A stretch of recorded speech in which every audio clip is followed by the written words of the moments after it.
Coming up today on The Fit Mess. I learned to tell fear to fuck off. And every time I did that, I landed on my feet and something even better came along. That's Dana Sardano from Uniquely You and author of the 10 Recommandments for Personal Empowerment. Today, we'll talk to her about why it's important to question what you believe to be true about yourself and why those beliefs may be holding you back. But first, I'm Jeremy. And I'm Zach. We've spent years pushing ourselves to learn more about our own physical, emotional, and mental health and picked up a few coaching certificates along the way. But really, we're two guys who got sick of our own shit and started making changes to be healthier, happier, and live more meaningful lives. And each week, we talk to world-class experts with advice to help you do the same. All right, the interview we're about to share with you guys, it really drives home a point that, Zach, you've been making on our show over and over again lately and on all the other shows that we go on talking about this stuff. Really questioning what you believe to be true and being open to the idea that you might be wrong about what you believe about yourself. Me be wrong? No. Okay, yes, I can be wrong. I was wrong twice today. Oh, only twice. It must be an up day for you. In the last hour. Yeah. I don't know. I've met people and I spent a lot of my life just like, I wouldn't raise my hand in class because I had to have the right answer. Right. And I had this questioning piece of me that if I didn't have the right answer, I shouldn't raise my hand. And it took me a long time to realize that, it's okay to be wrong. It really is okay to be wrong in raising your hand and having the wrong answer, or, being wrong on a personal belief that you have, or even like a decision that you've made at work. I actually had one this month where I made a $40,000 mistake. Oops. Right? I spent $40,000 I shouldn't have spent at work. But you know what? I manned up and was like, you know what? I made a mistake. Here's how maybe we can try and fix it or recoup a little bit of it. But I was wrong. How much weed did you buy for $40,000? What was the deal there? No weed, definitely no weed. It was something very different. But yeah, no, but when you take all of that and look internally, we have all of these things that we believe about ourselves, all of this stuff that was ingrained in me as a child when I had no fucking idea what the hell was going on. All of these things could be wrong. They might not be right. And I just think, for me anyway, it's been so powerful to question all of those beliefs and actually say, is this really right? Is this really what I believe? Or is this just something that's stuck with me for a long, long time?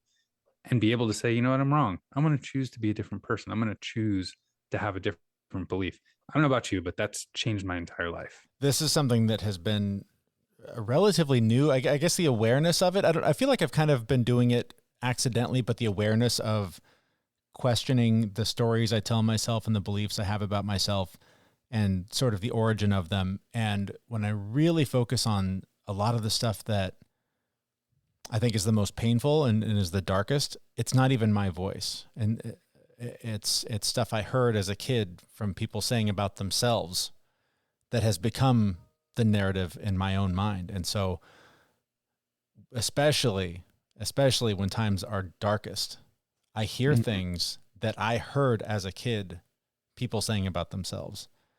And somehow that just planted a seed that, oh, well, if that's true for that person, that's true for me too. Not consciously, of course, but I have to constantly try and tell that voice to shut its mouth, to go away. It's not me. Try and replace it with something more positive, something more true about myself, something that I hear from people that, are around me now.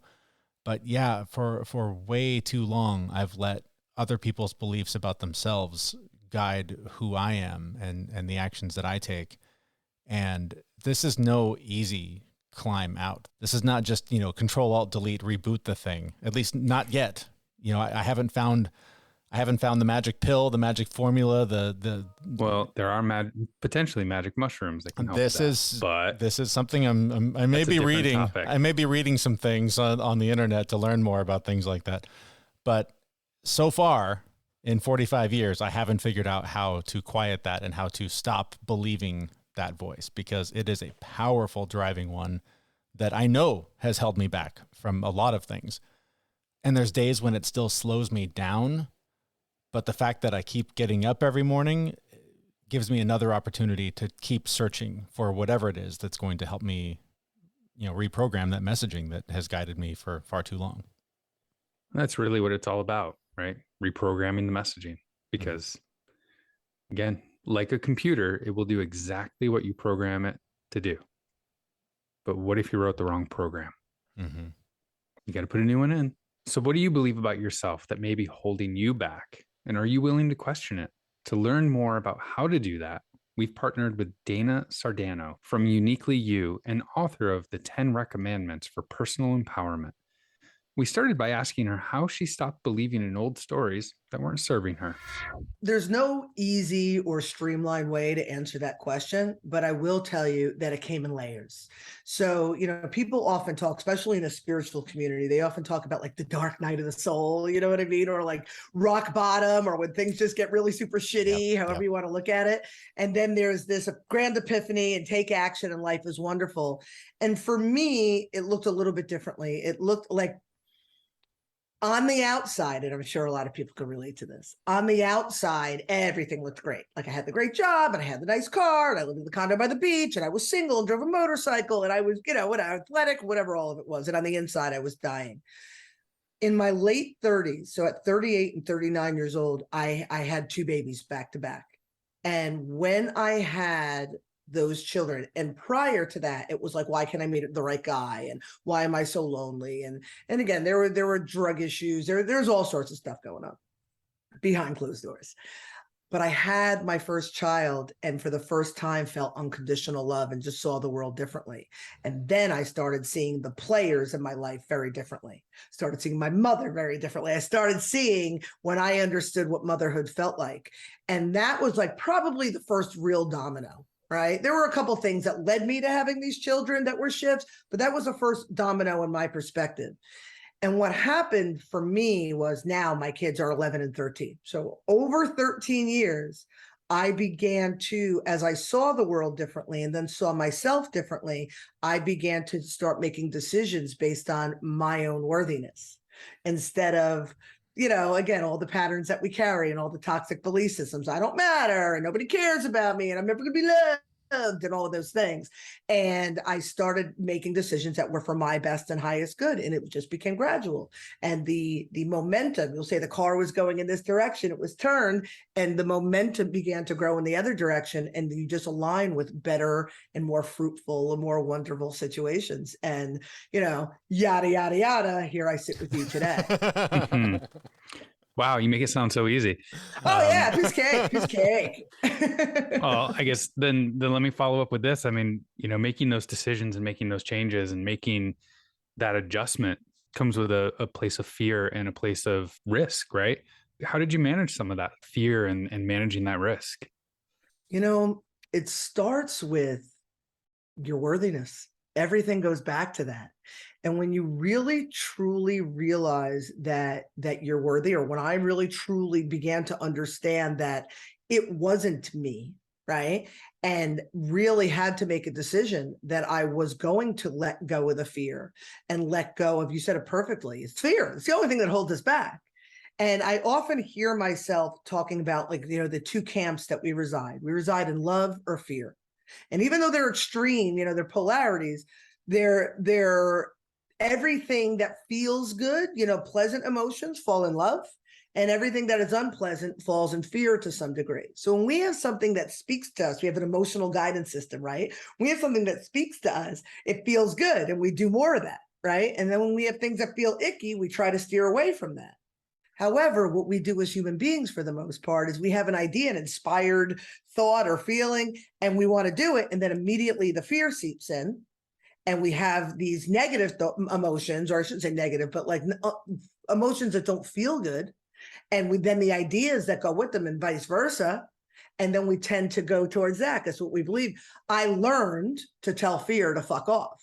And every time I did that, I landed on my feet and something even better came along. So I got better at it. Now I'm like, you fear, like at every turn. People tell me I can't do things. I'm like, yeah, hold my beer. Watch. Okay.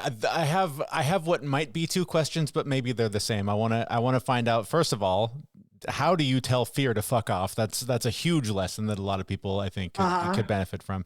But I think, and maybe this is the same question, you talked about starting to make decisions for yourself.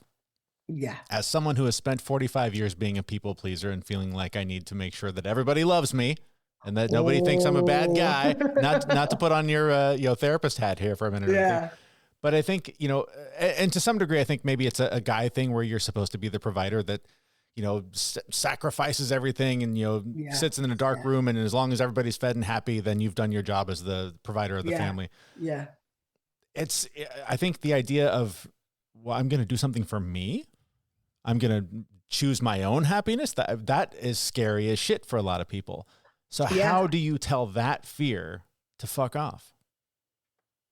Well, I mean, I just got good at it. You know what I mean? That's why I'm flipping birds all over the place. Right. But really, it starts with, again, understanding, okay, let me go back even a step further. We carry the beliefs we carry because of whatever our conditioning was, whether it be implicit or explicit as we're growing up, right? So your belief as a man, it doesn't matter how miserable you are, as long as everybody's fed, right? Yep. My belief as a woman, it doesn't matter how exhausted and frazzled I am, as long as everybody's lunch boxes match, right? Yep. You know what I mean? And they get to soccer on time or whatever it may be. Sure. Well, where does that belief come from? Well, clearly that was somebody else's belief, whether it was explicit, I was told I had to be that way, or whether society says I have to be that way. So I need to now look at my beliefs and see how rational they are. And what I have come to believe is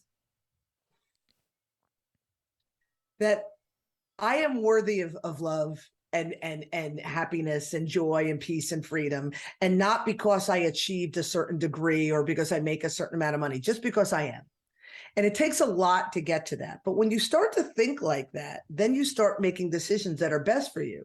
And there's the old expression about putting the oxygen mask on first and then put it on the kids or whoever else. It's the same idea. If I'm not well, happy, and whole, then my people in my immediate sphere of influence aren't well, happy, and whole. So it's first understanding that. It's understanding what my beliefs are. Are they rational? Are they toxic? And do they serve me? Because that's what it's all about. And once I get settled there, then the decisions are easy to make. And then it gets easier and easier to go, oh, no, that's just fear. That's just the how bad do you want it response. Right? You decide something and then like a monkey wrench comes in and you're like, fuck. And it's like, no.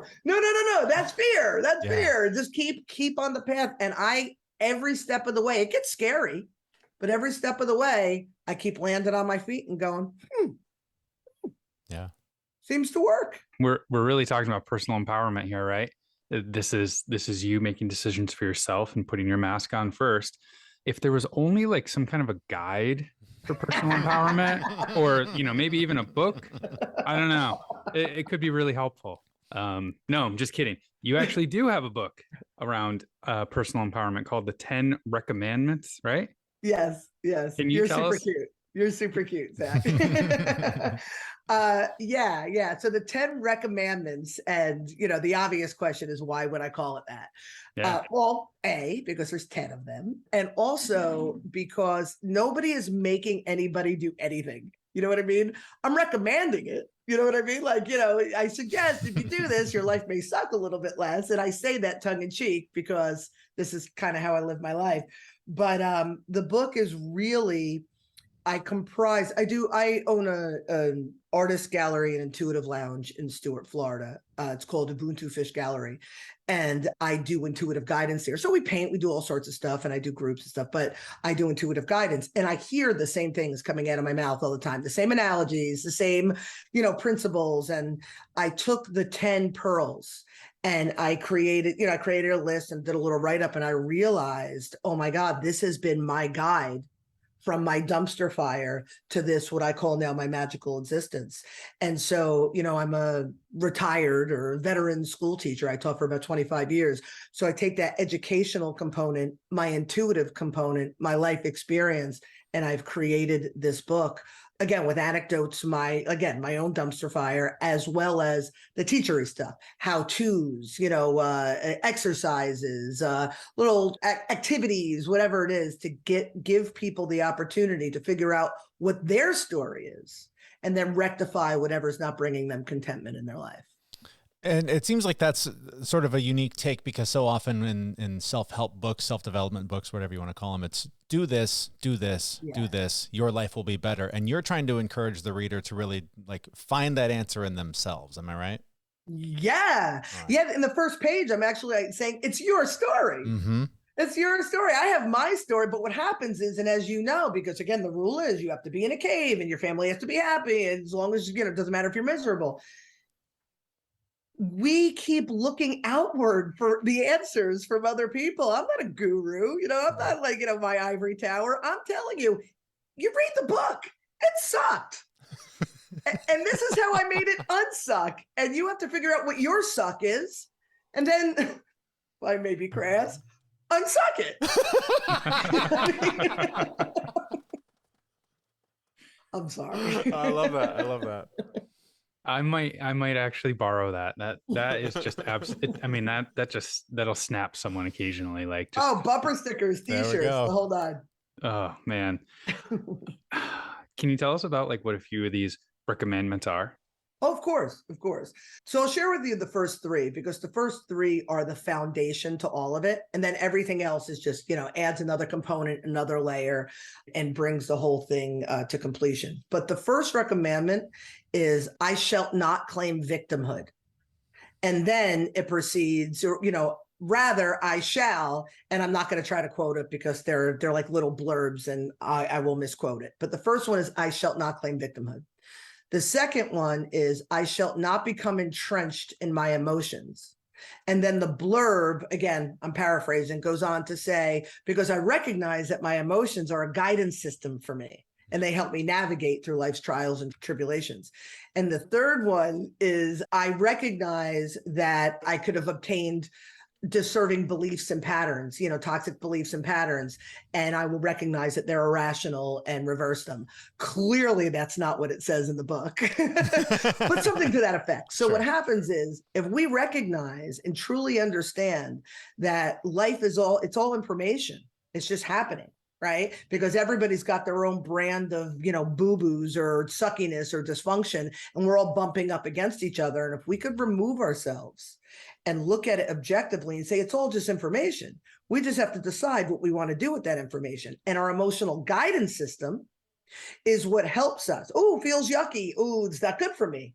Oh, feels good. I'll do more things like that, right? And then the patterns and the beliefs, like I mentioned earlier, are what we pick up along the way, and having the ability to look at them, recognize them, and toss what no longer serves us. Like my daughter, Nala, she's 13. When she was she just now understands there's no Santa. Like just now. Like I finally had to look at her. Spoiler alert for anyone listening. Spoiler alert. Oh, no shit. Santa. We don't have a big kid audience. I think we'll be all right. I hope not. Especially with the whole unsuck yourself. I'm hoping you don't have a large kid audience. But yeah, like I just now, like just the other day, my 11-year-old and 13-year-old, I'm like, what do you guys expect in this December? Like they're in middle school. Like, come on, like I'm tired of hiding that stupid elf. You know what I mean? But when you really think about it, when Nala was and Nadia, when they were about 4 years old, right? Even younger, but they began to understand that there's this jolly fat man. He comes through the chimney, travels the world. He brings you gifts when you're good, when you're naughty, not so much, and all that, right? And at 11 years old, at 12 years old, she never went back to that 4-year-old version with the 11, 12-year-old mind and said, wait a minute, none of this makes sense. How come it has price tags on it? Or how can, whatever it is, she never, with that logical mind, she accepted something at 4 and just continued until it became so ridiculous she had to look at it, right? Or until I was in her face going, he's not coming, girl. Let's just be clear on that, right? Okay. So think about that. We all, from early childhood, as we develop, things happen, again, implicit or explicitly, like they happen, and we accept these truths. Like if I'm in preschool and my mother shows up late every day to pick me up, sometimes even an hour, and I'm the only kid left, all I know is my mother doesn't care about me. She's abandoning me. But I don't have a mature enough brain as I would have maybe at 15, 20 years old to say, oh, wait, she worked 3 jobs. Oh, wait, my father wasn't around. Oh, wait, you know what I mean? She was there, you know what I mean? But I'm carrying that abandonment. And then I develop patterns based on that belief that I'm not worthy because my mother doesn't love me. She doesn't show. I can't trust the adults in my life. Yeah. So that's the core of all of it. My husband will always say, he's like, oh, you and your root causes. I'm like, that's all it is. I'm getting excited. Forgive me. No. And I think a lot of times, a lot of the, for lack of a better term, shit that we carry around with us is it's an awareness of it that I think helps dissolve a lot of it. Yes. There's obviously, I've fought depression my entire life. There's some shit that I will probably never resolve in this lifetime, but I guess that's sort of my question is, you had this epiphany with your child where all of a sudden it was like, oh, I get so much just by looking at you being alive right now. Yeah. A lot of people, either they don't have kids or they have kids and they don't have that moment. So what is, we always talk in this realm about, doing the work. Yeah. So what is the work? Is it just creating an awareness of the root causes of these things that helps dissolve them? Or is there something more concrete that we can do to physically do the work? What does that mean to you? Well, I love how you skillfully transitioned us into recommandment number 7. There we go. Because Rec 7 talks about awareness and willingness, right? And here's the thing. Many of us don't have the awareness. And so we kind of walk around, we're uncomfortable or discontent or whatever it is, right? And then some of us do have the awareness, but then we don't have the willingness. That's when you beat yourself up. Like every Monday, I'm going to start my diet, right? Like I know I need to, and I don't. And so there's that discomfort. So what do I tell people who haven't had a child and get to see the world through the child's eyes? Again, I go back to this understanding that we don't have to suffer. You have to believe it, though. You don't have to be miserable. Life can be pleasant. So when you're sitting in your life and you assess the components of your life, from either your finances to your job to your relationships, your physique, whatever it is, and you look around and it's unpleasant, there's your awareness. Now you have to stop and say, okay, I want this to change. How do I do so? And there's your willingness.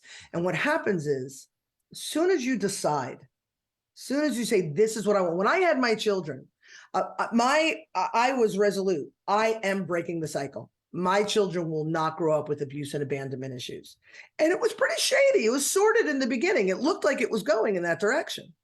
But I stuck to it. And I managed, even though I took this route, I managed to get myself to a place where they will not suffer from those things because I decided. But what happens is the opportunities to overcome whatever it is you need to overcome will present themselves when you mentally declare it. We just have to be able to recognize that those opportunities are and not become entrenched in our emotions and so on and so forth. Right.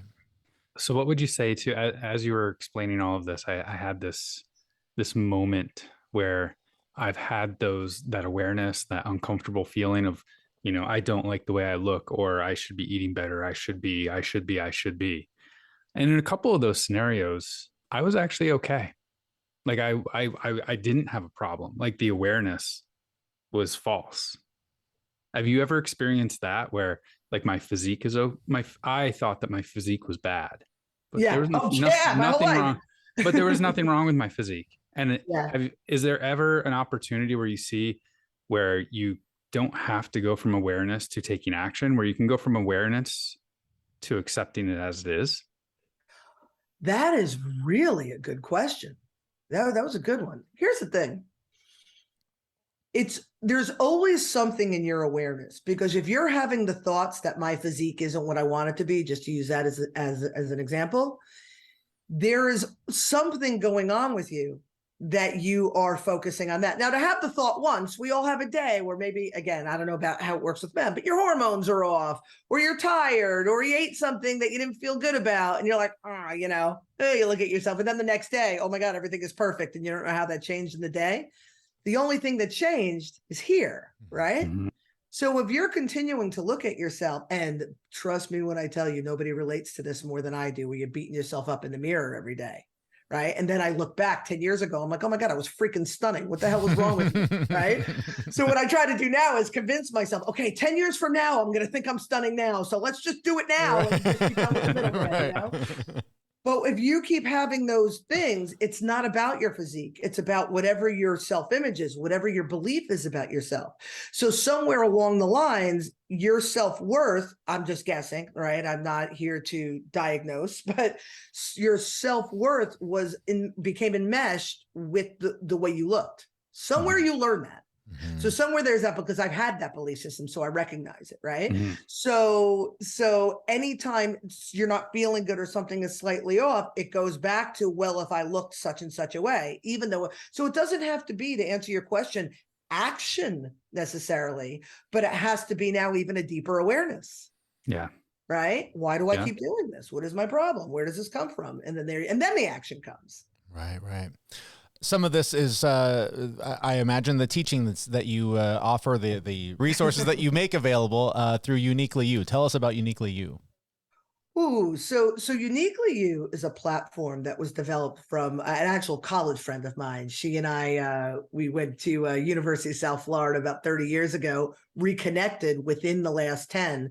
And just in the last 2, she had this beautiful idea to create a platform where people have an opportunity to come together, rediscover themselves, and uplift and inspire one another.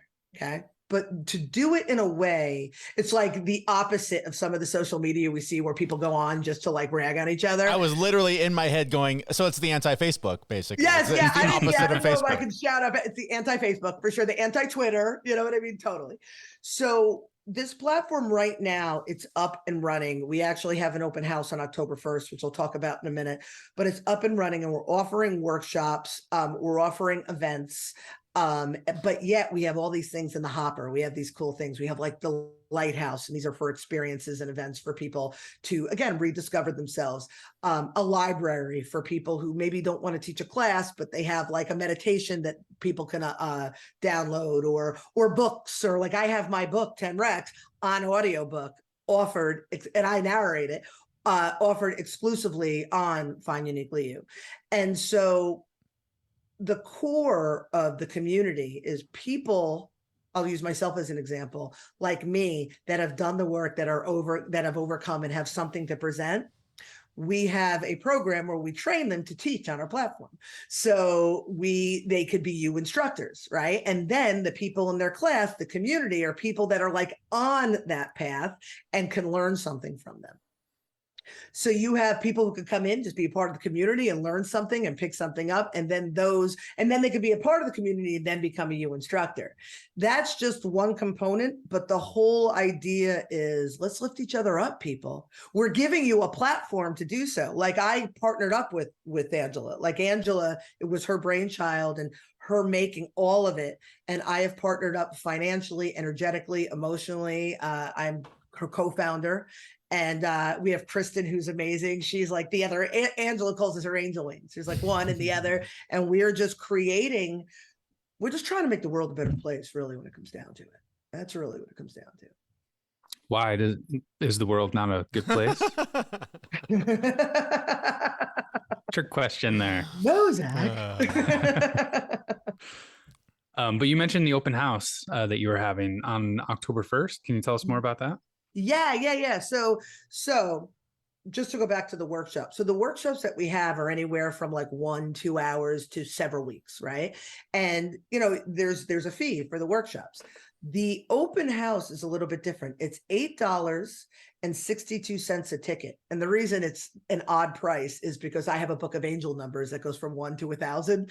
So we're like somewhere under $10, just so people could commit and show up and be a part of it. Oh yeah, we have other things that are like $7.42 because that's we're funny. Ridiculous at heart. Sure. So it's $8.62. The event runs for the entire day. So it's a 6-hour block. So it's really like 3 2-hour blocks. So I'm not sure it's written on the website when you go to the website, but it's like 9 to 11 and then like 1 to 3. And then we'll just say like 5 to 7. And in each of those 2-hour blocks, it's like a smorgasbord. It's like a variety of different things. Like one thing, there's like a Reiki share. We're giving away prizes. I'm doing like a 30-minute like mini class because I teach workshops based on 10 Recommandments on the platform. So I'm doing a mini workshop so people can get a feel of that. Then we have a nice 2-hour block in the middle that we have have 6 of our U instructors doing round robins. They're each doing like 20 minutes of their workshop. So everybody can get a little taste of everything to really see what's going on. And then Angela and I, we're creating, and I mentioned this to you, Jeremy, we're creating a show called Cuddle Talk. And it's, you know, like a podcast, but the idea is that it's just to kind of disarm people and be chill. So you got to be in your pajamas. You know, you can bring your blankie. You can't be at your desk. What if I sleep naked? You sleep naked? Then the show is going to be something to be watched. Yeah. So, but it's that sort of vibe. So we're going to have Cuddle Talk in the third set, in like the last 2-hour set, and whoever is at the orientation, the open house, is going to be a part of our show. So we're gonna call it a slumber party. So we're gonna do that, and then again give away more prizes. So it's an opportunity to get a sense of what the community feels like. It's an opportunity to get a sense of what the workshops look like, what Cuddle Talk looks like, and just and see if it's your thing for $8.62, rather than, you know, investing in something that you don't really know about or understand yet. No, you know that makes a lot of sense. As we're wrapping things up here, we'll find out a little bit more about the website and where to get the book and all that. But just in terms of sort of going back to sort of doing the work and the lessons that you've learned over the years and the things that you've done, what are some things that somebody hearing this, you know, this is hitting home for them? They want to do the work. They want to explore what's going on, find that awareness. What's a couple things they could start doing today that are just super simple, that can start creating those habits that help them to start making those choices to create their own self-worth and to find, you know, that passion that they're trying to find? Okay. So the first thing that I would suggest is to find the joy in the moments. And to realize that it's okay to have fun. Like, again, we've learned about self-sacrifice and stuff like that. So find the joy. And when you find the joy and you do things that really speak to you, like I was an educator for 25 years. I picked up a paintbrush in 2015 and was like, oh, this brings me joy. I'll do more of this. And I couldn't stop. And then the next thing I know, I leave my job. And the next thing I know, I own a gallery. And the next thing I know, I'm a writer. Like, I mean, I taught English and history. Like, this is all just came out of come out of nowhere. So find the joy. It's like following a trail of breadcrumbs, and just keep following that joy. The other thing that I would suggest is, at every single turn, I'm going to get real close to the camera. At every single turn, ignore your critics. Ignore your critics, because when somebody is criticizing what you're doing, if it feels good, right? If you're doing something that feels good and somebody criticizes it, all they're doing is projecting their fear onto you.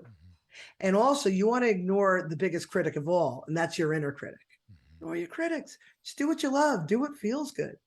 And lastly, as an actual, because that's kind of nebulous, as a concrete action plan, I don't know, just one day, just for Haas, get a piece of paper, a notebook, a journal, whatever it is. And every time you hear the words come out of your mouth, oh, I should do, or right, or something being the right thing to do, but I should.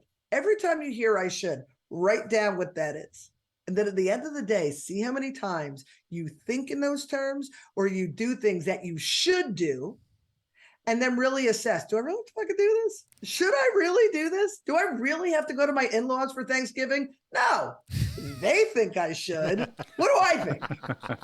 You know what I'm saying? So those little things, these things, this external pressure, or that is self-inflicted, that it's not necessary. Life can be beautiful. And then what happens? Oh, this is the best part. The people that are not positive influencers, that don't add to your life, begin to disappear, because you're no longer living by their agenda. And it makes room, I call them unicorns, for these new magical people that are now aligned with your new boundaries and your new self-worth and your new self-expression. And the more you bring these special people into your life, the better your life gets, right? And then you keep doing more cool things, and the momentum, it's like a train at high speed. I can't, well, you know, I mean, I'm coming out of my skin. Life is beautiful, guys. I don't know what else to say. Awesome. Man, I could probably talk to you for the rest of the afternoon. You are like full of energy, and like I get such a great vibe talking to you. But we do need to start wrapping up. So if anyone has an extra $8.62 they want to spend, or they want to find out some more information about you and your work and what you do, or your book, where can people find you? basically the book is easy to find. I mean, it's in a few locations, but Amazon's always the easiest way to go. Amazon.com, 10 Recommandments for Personal Empowerment by Dana Sardano. The cover is really obvious. It's blue and it's a girl like in a tutu busting out of her high top, her boots, her Doc Martens. It's a painting that I actually created, and she's like this. So it's really, really easy to find. But also I narrated the audiobook, and it's offered exclusively on Find Uniquely You like the letter.com. The book, if you register for a workshop, you could get the book for the audiobook for free, but it's also in the shop on Find Uniquely You. So you could purchase it there if you weren't ready to take a workshop. You can find me also at finduniquelyyou.com, but my website is Ubuntu, Ubuntu, Ubuntu Fish Gallery.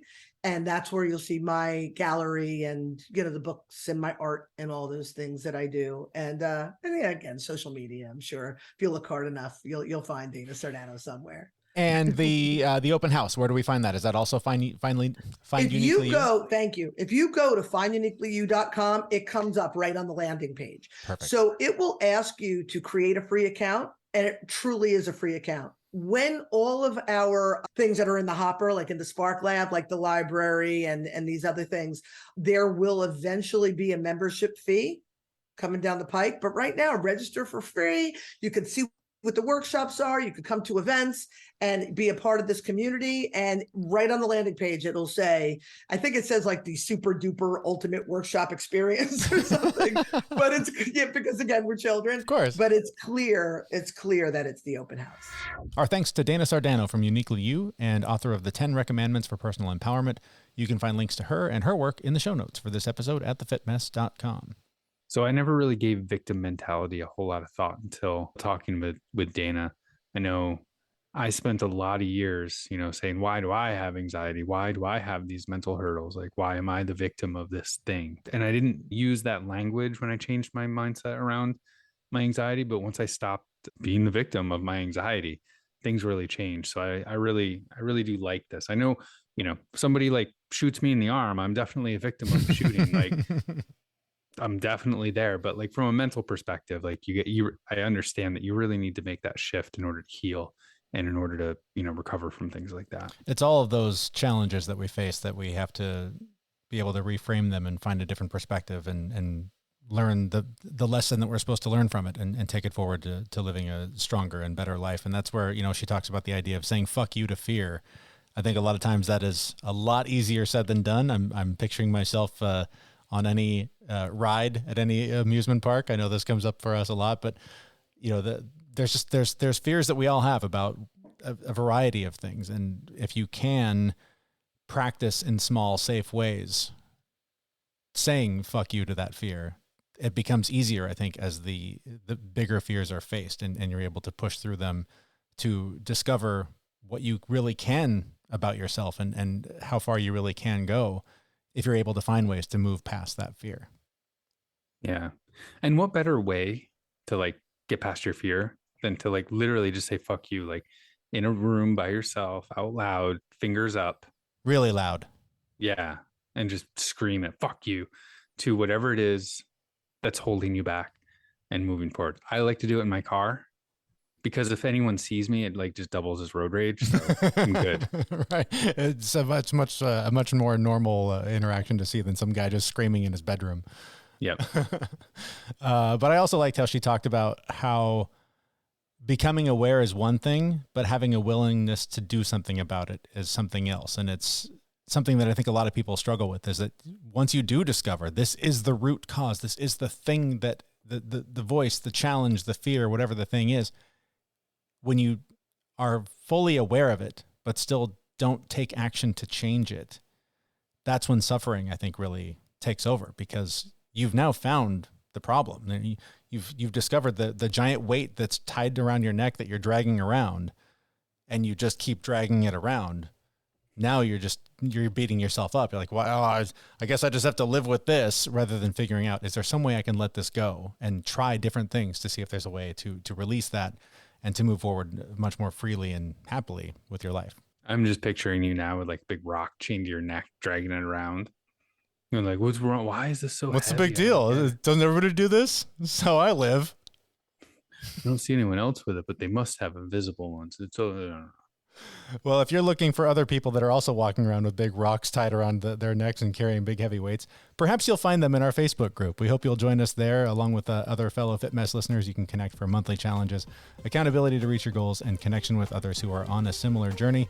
You can find that link on our website at thefitmess.com. That's where we'll be back next week with a brand new episode. Thanks for listening. See everyone. We know this podcast is amazing and doesn't seem to lack anything, but we need a legal disclaimer. Prior to implementing anything discussed in this podcast, it is your responsibility to conduct your own research and consult your physician. You should assume that Jeremy and Zach don't know what they're talking about, and they're not liable for any physical or emotional issues that occur directly or indirectly from listening to this podcast.